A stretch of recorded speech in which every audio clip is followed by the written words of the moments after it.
डोली कहा चले चलू परिछन ले लोक परिछन था चले चलू दर्शन ले आई मैना के द्वार आयल छठ भोला बस हासवा लौने छठ गौरी ला डोली कहा चले चलू परिछन ले लोक परिछन था चले चलू दर्शन ले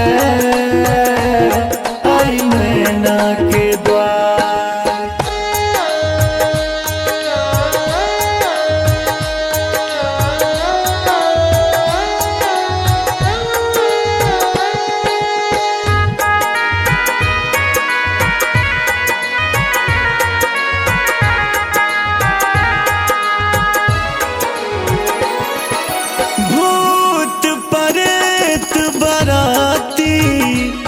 देख धर कैया बहिना गे छाती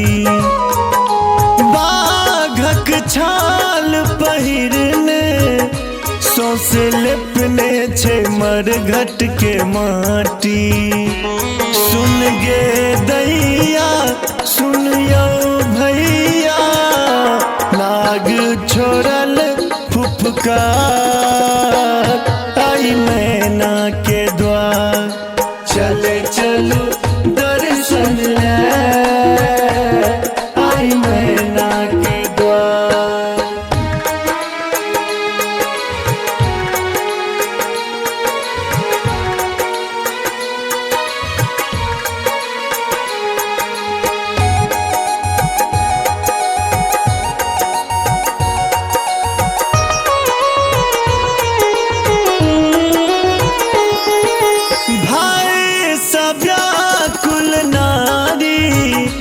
गावे परिछन के बदला पराती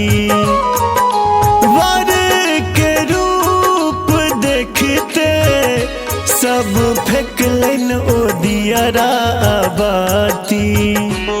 सुन गे दैया सुन यो भैया मारल सब मिल चित्कार आई मैना के द्वार चले चलू दर्शन ले आई मैना के द्वार आयल छठ भोला बस हासवा लौने छठ गौरी ला डोली कहा चले चलू परिछन ले लोक परिछन था चले चलू दर्शन ले